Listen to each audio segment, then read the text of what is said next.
빌립보서는 마케도니아의 첫 성이로서 바울이 제일 먼저 유럽에 개척한 교회입니다. 빌립보서는 기쁨의 서신이라고도 잘 알려져 있죠. 감옥에 있는 바울이 어떻게 기뻐할 수 있느냐? 사람의 힘으로 하는 것이 아니라 성령의 능력으로 했다고 말하죠. 오늘 12절에 형제들아 나의 당한 일, 이 감옥에 갇힌 거죠. 바울은 복음 때문에 예수 그리스도를 증거하다가 억울하게 감옥에 갇히게 되죠. 도리어 복음의 진보가 된 줄을 너희가 알기를 원하라. 여기 이게 좀 이해가 조금 필요한 건데, 바울이 복음 전하다가 감옥 갇혔어요. 그럼 원수들이 생각해요. 아이 그럼 잘됐다. 이제는 예수 못 전하겠지. 이제는 복음 전파하기 어렵겠지라고 그들은 승리의 개가를 부리고 축배를 들고 그렇게 했죠. 근데 그게 아니고 오늘 바울이 갇힌 게 복음의 진보, 확장이 됐다는 거예요. 어떻게 그렇게 됐느냐? 13절에 이러므로 나의 매임이 감옥에 갇혀 있는 것이 그리스도 안에서 온 시리안과 기타 모든 사람에게 나타났으니 그랬어요. 여러분 복음은 주로 서민층으로 그리고 가난한 낮은 사람들 층으로 스며들어요. 왜냐면 복음은 가난한 자에게 제일 필요한 거거든요. 제일 어려운 데가 궁궐이에요. 고관들이 사는 왕궁에 전하기가 제일 어렵죠. 만나기도 힘들고 거기는. 근데 바울이 지금 어디에 있어요? 시대 안에 갇혀 있어요. 왕궁 옆에 거기 갇혀 있거든요. 나의 매음이 그리스도 안에서 온 시대 안과 기타 모든 사람에게 나타났으니, 고대에서는 이게 죄수를 하나 중죄인을 말하는 거죠. 중죄인들을 말하면은 이 죄수 손에 손목에다가 쇠사슬을 묶어놓고 한쪽으로는 이 간수하고 같이 묶어놔요. 동원 못 가게. 그러니까는 간수가 화장실 가면 같이 따라가야 되고 또 죄수가 화장실 가면 같이 가야 되고 그런 어려움이 있어요. 처음에야 어색하지만 하루 이틀 한 달 이틀 되면 간수랑 아주 친해집니다. 서로의 같은. 그래서 제일 복음 전하기 어려운 데가 시대입니다. 시대는 뭐예요? 왕국을 호위하는 군사들이거든요. 그런데 가장 어려운 곳에, 가장 복음 전하기가 힘든 곳에 바울이 갇힌 것 때문에 복음이 오히려 왕궁에 전파됐어요. 그래서 나중에 헤롯의 젖동생 마나엔도 예수를 믿고 궁궐에, 그러니까 밑에서 흘러가는 복음은 이 확산되기 어려워요. 왜냐하면 가난한 사람에게 전해졌기 때문에 윗사람이나 권력자들에게는 도달하지 않아. 예수는 가난한 사람이 믿는 거야. 예수는 돈 없는 사람이, 힘없는 사람들이 믿는 거야 라고 했는데, 오히려 복음이 시대부터 궁궐로부터 치러져서 상류층에 복음이 전파되면서 위에서 복음을 믿고 복음이 흘러가니까 밑에는 더 밑으로 확산되는 것도 더 빠르게 확산됐어요. 그래서 바울은 나의 매임이 복음에 뭐가 됐다 그랬어요? 진보가 되었다라고 지금 말하는 거야. 자기 힘으로는 도저히 뚫을 수 없는 시대에 거기에 갇힘으로써 오히려 그 높은 곳에 복음이 증거된 것 때문에 복음이 확장됐다라고 지금 13절에 말하고 있어요. 그러니까 바울은 자기가 매를 맞든지 고난을 당하든지 억울함을 당하든지 기쁜 거는 뭐냐? 복음이 전파되는 것 때문에 바울은 더 기뻐했다. 나는 죽어도 좋고 나는 매 맞아도 좋은데 내가 매 맞는 거 매임 때문에 복음이 증거되면 나는 내 몸도 기꺼이 내놓겠다 라고 하는 아주 깊은 복음의 사람이었기 때문에 바울이 지금 그렇게 쓰는 거죠. 14절에 형제 중 다수가 나의 매임 밀련에 주하에서 신뢰함으로, 그냥 바울이 그렇게 매인 것 때문에 많은 다른 교인들이 염려하고 걱정했는데 오히려 바울이 이렇게 편지 쓰니까는 오히려 바울을 더 신뢰하게 되는 거예요. 겁없이 하나님의 말씀을 더 담대히 말하게 되었느니라 그랬어요. 그래서 빌립보에서 복음이 확산된 거는요, 왕궁에서부터 전해졌기 때문에 거기는 권력자들, 힘 있는 사람들이 하나둘 예수를 믿기 시작하니까요 금방 속도가 빨라져요. 군대도 장교가 있잖아요. 그러면 야 임마 얘 쫄병한테 야 새끼 예수 믿어 마. 그리고 군대 보내면 상관의 명령에 복종하다 보면 그게 복음이 자절로 전파되는 거예요. 근데 쫄병 나가면 거참들 많이 있거든요. 근데 복음은 위로부터 전파되는 것이 더 영향력이 크다는 것을 바울을 알았는데 아마 하나님이 그렇게 하시기 위해서 바울을 왕국 시위대 뜰에 갇히도록 만들었는지 모르겠어요. 자, 15절. 어떤 이들은 투기와 분쟁으로, 어떤 이들은 착한 뜻으로 그들을 그리스도를 전파하나니. 그렇죠. 같은 동력자들 빌립보 교인들은 바울이 감옥에 갇힌 것은 참 안타까운 일이지만 바울이 복음 전하다는 걸 기뻐하고 즐거워했는데 반대로 바울의 원수들은 뭐냐, 바울이 갇혀서 저는 고생 좀 하고 우리나라 말로 콩밥 좀 먹어봐야 정신 차린다, 저런 놈은 아주 고생 죽도록 해야 된다라고 생각했는데 그게 오히려 더 유익이 됐다는 거죠. 바울에게는 전파되는 것은 기도를 통해서 바울을 지원하고 바울을 복음 전파를 기도했던 사람도 복음 전파 기였고, 바울을 고난 중에서 막 고소하고 고발하고 감옥에 집어넣었지만 그게 더 오히려 복음 전파에 도움이 되었다라고 바울은 지금 해석하고 있는 거죠. 16절에 이들은 뭐냐, 투기로 하든지 분쟁으로 하든지 아니면 착한 뜻으로 하든지 간에 이들은 내가 복음을 변명하기 위해서, 복음에는 두 가지가 필요해요. 복음을 증거하는 것, 예수를 증거하는 것도 필요하지만 이단들이 시비를 걸고 이단들이 복음에 대해서 태클을 걸 때 변명이 필요해요. 변증이 필요합니다. 근데 바울은 두 가지를 다 가졌죠. 복음 전파, 증거하는 것뿐만 아니라 복음을 변명하는 데 탁월한 지혜를 가지고 있어요. 왜? 바울은 많은 증거를 가지고 있거든요. 많은 환상을 보고만 많은 능력을 받았기 때문에 변명하는 데 굉장히 도움이 돼요. 야, 예수 믿어도 뭐 발이 생기냐 돌이 생기냐 뭐 나오는 게 뭐가 있냐? 그러니까 바울은 자랑할 거 있죠. 야, 예수 믿으면 병도 고치고 능력도 나타나고 기적도 나타나는 것을 변명 얼마든지 할 수 있는 능력을 가졌던 사람입니다. 그렇기 때문에 두 가지가 필요해요. 복음을 증거하고 복음을 공격을 당할 때는 무엇까지 해야 돼요? 변호까지 해야 돼요. 근데 바울은 두 가지 다 변명하기 위해 세우심을 받은 줄 알고 사랑하라 하나. 17절에 저들은 나의 매임에 괴로움을 더하게 할 줄로 생각하여 순전지 못하게 다툼으로 그리스도를 전파하느니라. 하여튼 복음은 전해지면 바울은 그걸 기쁜 거예요. 목사는 어떻게 감옥에 가든 매를 맞든지 아니면 손해를 받든지 복음만 전파되면 그것으로 가장 만족한다라고 바울이 지금 말했는데, 바울은 정말 생명을 내놓고, 저분 좀 닫아, 저기 권사님. 바울은 그것 때문에 많은 고난을 받아도 오히려 기쁘고 즐겁게 여겼다라고 지금 말하고 있어요. 자, 18절에 그러면 무엇이뇨? 외모로 하나 참으로 하나 무슨 방법을 하든지 어떤 수단 방법을 쓰든지 전파되는 것은 그리스도니 이로써 내가 기뻐하고 또한 기뻐하리라. 바울의 기쁨은 자기가 높아지고 자기가 위대해지는 게 아니라 나는 어떻게 되든지 매를 맞든지 감옥에 가든지 손해를 보든지 전파되는 것은 그리스도만 전파되는 건 바울은 뭐예요? 기뻐했다 그랬어요. 참 위대한 하나님의 사도죠. 자기는 고난당해도 예수가 증거되면 그것으로 만족하는 것, 그게 진짜 복음이죠. 우리는 예수님을 이용해서 내가 잘 되는 걸 원해요. 예수 때문에 문제가 해결되고 예수 때문에 내가 건강해지고 예수 때문에 예수 믿어서 내가 복받고 다 나를 위해서 했는데, 바울은 자기를 다 희생해서 내가 아파도 예수가 잘 되면, 내가 고난받고 핍박받아도 예수만 전파되면 바울은 그걸 기뻐했다.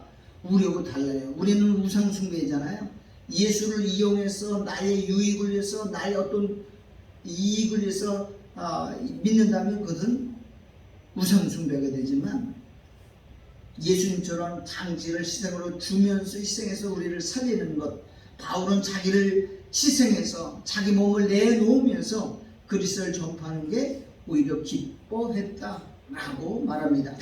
이제 오늘 핵심이 20절인데 19절부터 보겠습니다. 이것이 너희 간구와 예수 그리스도의 성령의 도우심으로 내 구원에게 이르게 할 줄을 안다. 즉 바울이 매마저도 복음 전파에가 도움되면 이게 바울의 열매잖아요. 바울 때문에 복음이 확산되고 바울 때문에 그리스도가 증거되는 것, 그게 바울의 열매예요. 바울의 영광이에요. 자, 20절이에요. 이건 다 같이 한 목소리를 읽읍시다. 바울의 소망이 무언가 시작. 나의 간절한 기대와 소망을 따라 아무 일이든지 부끄럽지 않고 오직 전과 같이 내도 온전히 담대하여 살든지 죽든지 내 몸에서 바울의 소원이 세 가지로 나와 있어요. 바울의 소원. 첫째는 간절한 기대와 소망. 바울의 간절한 기대와 소망이 뭐냐? 첫째는 아무 일이든지 부끄럽지 않게 사는 거예요. 감옥 가는 거 부끄러운 일이죠. 그런데 죄 져서 도둑질하다가 남을 폭행하고 감옥 가는 게 부끄러운 거죠. 근데 바울은 그것 때문에 감옥 가는 게 아니고 뭐 때문에 갔어요? 그리스도 때문에, 복음 때문에 감옥 갔어요. 그러니까 부끄럽지 않은 거예요. 여러분 예수 믿다가 복음 전파하다가 감옥 가는 거 절대 부러운 거 아니에요. 도둑질하다가 걸려서 가는 거, 그 다음에 강도질하다가 가는 거, 그런 거 말고 바울은 간절한 기대와 첫 번째가 부끄럽지 않게 사는 거. 그렇잖아요. 여러분 도둑질하다 걸려 두도 맞으면 그게 뭐가 자랑스러운 거예요? 그건 진짜 창피한 거, 망신살 뻗친 거잖아요. 바울의 기대는 뭐냐? 나는 내 나이를 맞아도 좋고 감옥 가도 좋고 고난 받아도 좋다. 그런데 복음이 전파되면 난 그걸로도 더 만족한다라고 하는 바울의 첫 번째 소망이고요. 두 번째 뭐예요? 오직 전과 같이 이제도 온전히 담대해지는 거예요. 비굴하지 않고. 사람들은 예수 때문에 고난받는 걸 아주 수치를 여겼어요. 왜? 예수가 위대한 사람이면 몰라도 예수가 나사렛 촌 사람이고 비참하게 저주스럽게 십자가에 저주받아 죽은 거거든요. 그러니까 그 예수를 변호한다는 건 예수와 같은 부류라는 거잖아. 그러니까 얼마나 창피하게 여기는지 몰라요. 초대교회는요, 예수쟁이 그러면 아주 천하고 아주 못된 사람으로, 비천한 사람으로 여기랬다고 해요. 왜? 예수가 비천하기 때문에. 가장 낮은 자리로서도 그것도 그냥 죽은 게 아니라 십자가에 저주받아도 처형됐잖아. 대저 나무에 달린 자마다 다 뭐라고 그랬어요? 저주받았다고. 저주받아 죽었거든요. 근데 그런 예수를 변호하고 그런 예수와 같은 동료가 된다는 것은 그 당시로도는 도저히 상상할 수 없는 거예요. 그런 수치에. 그런데 바울은 그걸 부끄러우지 않고 담대하게 전했다. 이건 보통 사람의 수준과는 너무나 다른 거잖아요. 그 다음에 이제 세 번째가 뭐예요? 살든지 죽든지 내 몸에서 그리스도가 존귀되게 하려 하나니. 나는 매맞아도 좋고 나는 굶어도 좋고 나는 불편해도 좋은데 내 몸 안에서 예수가 존귀케 되기를 원한다. 예수님이 우리 때문에 내가 맞을 저주와 심판 재앙 다 받으셨잖아요. 그러니까 바울도 나도 예수님 나오니까 다 버렸다면 나도 예수님에서 내 몸을 다 내놓을 자신이 있는 것처럼 그렇게 말하고 있는 거예요. 그러니까 이 바울은 진짜 자기 몸을 돌보지 않고 하나님께 내어도 헌신한 사람이에요. 그러니까 바울은 자기가 죽었잖아요. 21절 이는 내게 내 안에 사는 것이 누구라고 해요? 그리스도니. 그러니까 자기는 죽고 누가 살아요? 그리스도가 살아요. 죽는 것도 유익합니다. 바울은 더 이 땅에 사는 것보다 죽는 걸 더 원했어요. 솔직히 바울은 고린도후서 보면 나는 더 빨리 가서 더 아름다운 세계. 왜? 그 세계를 보고 온 사람이 바울이거든요. 이 땅은 저주받은 사상이에요. 예수 믿는 사람이, 진실이 믿는 사람이 이 땅에도 오래 살겠다, 더 장수겠다, 그건 거짓말. 그건 잘못 믿는 거예요. 저주받은 땅에도 뭘 오래 살라 그래. 진짜 예수 믿는 사람들은 빨리 오기를 기다리는 거예요. 자,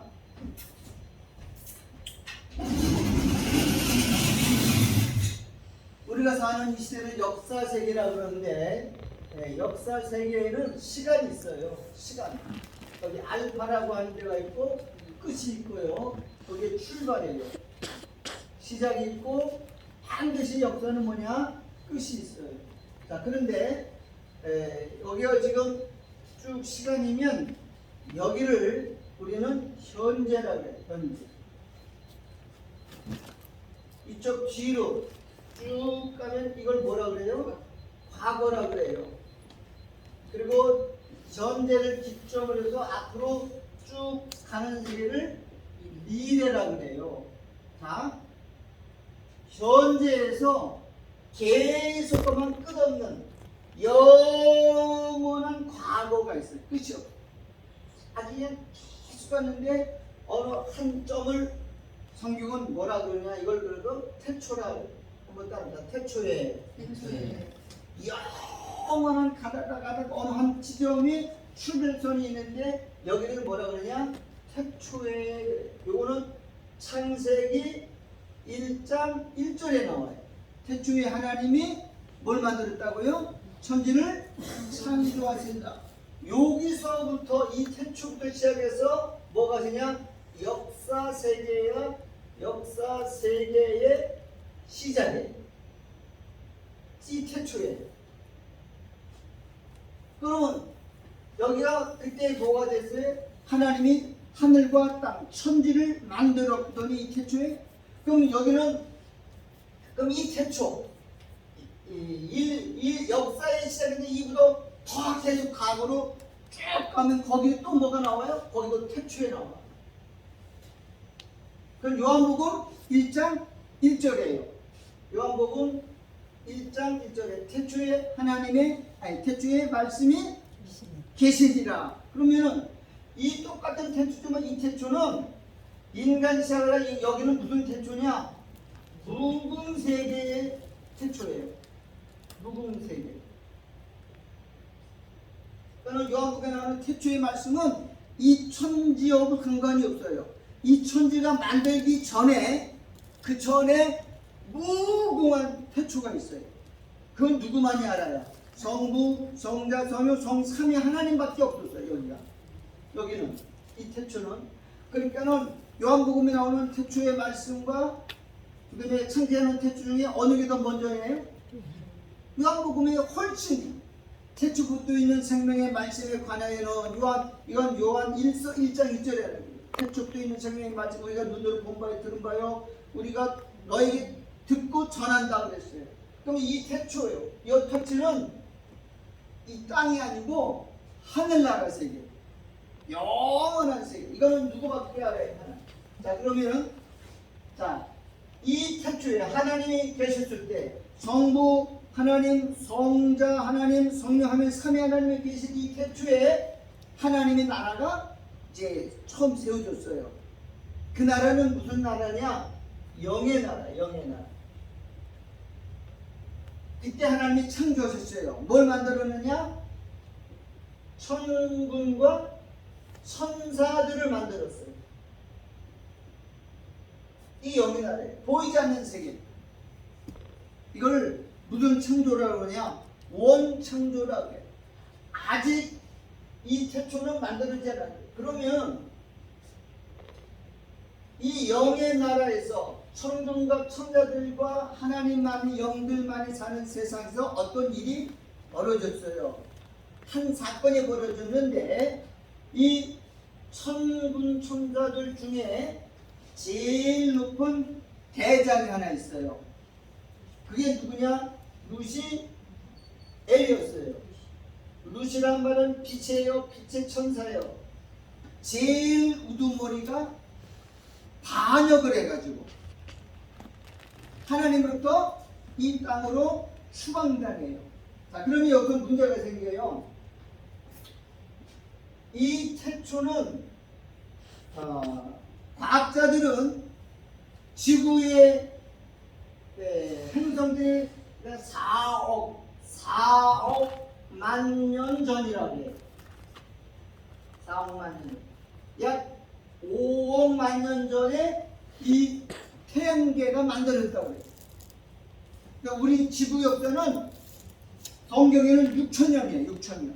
그런데 과학자들은 그러면 이 창조할 때, 태초에 천군과 천사를 만들 때 하나님이 뭘 같이 만들었냐? 하늘에 무수한 별들을 만들어 놓은 거야. 사람도 안 살아, 아무도 없어. 때로 공룡도 없고. 그러다가 천사가 창조됐을 때, 천사가 창조할 때 이 태양계도 같이 만들어졌어요. 그래서 반역한 천사를 심판해야 되는데 그걸 어디다 보내느냐? 지구라고 하는 땅에다가 거기다가 던져놨다고. 그러니까 창세기 1장에 보면 그러죠. 하나님이 태초에 천지를 어떻게 했다고요? 창조하셨다 그랬는데 곧바로 하늘과 땅을 만들었어요. 그죠? 근데 이렇게 말해요. 하늘은 딱 없어지고 땅이 있어요. 하늘과 땅을 만드는데 하늘을 없어지고 뭐가 나와요? 땅이 어떻게 됐다고요? 혼돈하고 또 공허하고 또 흑암이 깊었다 그랬어요. 아니 하나님이 만든 땅이 왜 혼돈하고 왜 텅 비었고 왜 흑암이에요? 전능자가 만들었는데. 그러면은 왜 이렇게 됐냐 하면은 원래 이 땅은 하나님이 천지를 만들 때 어떤 목적으로 만들었는지 성경에 나와 있지 않아요. 그런데 하나님이 천지를 만들 반역한 천사를 한 감옥에다가 던졌는데 거기가 어디냐? 우리가 살고 있는 지구라고 하는 공간이에요. 감옥을 쓰고 감옥. 여기 어디 있다고요? 어둠의 영들이 갇혀있는 것이 혼돈하고 공허하고 흑암이야. 자, 에덴 동산에 아담과 하와를 지었을 때 거기 뭐가 들어왔어요? 뱀이 있어. 그러면 인간이 만들기 전에 그 땅에는 먼저 뭐가 들어와 있어요? 뱀, 사단이 먼저 들어온 거예요. 언제 들어왔어요? 요놈은 인간이 만들기 전에 하나님께 반역하고 이미 쫓겨서 그 혼돈과 호금에 갇혀 있었어요. 그러니까는 요 태초는 뭐냐? 제2의 창조라는 거예요. 창조. 제2의. 이해가 가요? 이해 못 가면은 이단 소리 들어요. 이거. 지금 우리는 창조를 한 번밖에 없다고 봐요. 근데 하나님은 한 번 창조한 게 아니라 영원한 무궁한 세계, 묵시의 세계에서 보이지 않는 세계에서 하나님이 첫 창조를 만들었는데 반역이 일어났어요. 그래서 그 반역한 천사를 처리하기 위해서 이 지상 어디인가 이 만들어진 데다가 하나에다 감옥이라는 별을 하나 만들었어요. 그러니까 인간이 만들기 전에 이 땅에는 누가 먼저 들어왔어요? 뱀이 먼저 들어와 있는 거야. 그리고 거기다가 그 감옥이라는 태양계 안에 거기에다가 뭘 시작하느냐? 사람을 만들기 시작해서 걷다 놨어요. 그리고 사람에게 이렇게 말해요. 생육하고 번성하고 다스리고 정복하라 그러면서 이 땅을 어떻게 하라 그랬어요? 지키라. 뭐가 있다는 말이에요? 침입자가 있고 공격자가 있다는 것을 보여줬단 말이에요. 요거 이해하는 게 굉장히 어려운 거예요. 이렇게 말하면 우리 한국에서는 이단이 되는데 성경은 이걸 말하고 있어요. 이 창조는 왜 창조했어요? 이 반역한 사건 때문에 만들어진 거예요. 반역이 없었으면 이걸 만들 필요도 없죠. 근데 반역한 놈을 감옥에다가 이러면 하나님이 반역한 놈을 죽여버리면 되잖아. 근데 천사는 죽지도 않아요. 그래서 그걸 처리하기 위해서 또 다른 인간을 만든 게 뭐냐? 이 창조야. 그러니까는 요 태초하고 요 태초는 수억 년이 걸립니다. 어마한 세번. 똑같은 우리나라 태초지만은 지금 우리나라에서는 자 보세요. 현재인데 미래가 있어요. 미래. 그러니까 영원한 세계, 영원한 세계. 아, 영원한 세계인데 여기가 뭐 여기가 또 있어요. 자 현재부터 시작해. 여기서부터 엿새 날, 구약의 4일, 신약의 이 엿새 동안. 그다음에 여기 하루가 뭐예요? 하루가 안식년이죠. 이게 뭐예요? 천년 왕국이에요. 천년 왕국은 역사에 들어가. 역사. 이 땅에. 그래서 시간이 있어요. 이 땅에. 왜? 하루가 천년이지만 천년은 기간이 있어요. 여기 끝이야. 이거는 천년 왕국은 뭐예요? 역사 세계예요. 이거는 지상에서 있어요. 이걸 새 하늘과 새 땅이라는 거예요. 그 다음에 여기 역사 끝나고 요 8일째 이게 뭐예요? 무궁 천국이에요. 이건 영원한 세계예요. 요거는 그리스도의 나라고 요건 무슨 나라? 하나님의 나라. 그런데 한국교회에서는 이게 없어요. 무천년. 천년이 태초부터 지금까지 천년 왕국이고 다 무천년이에요.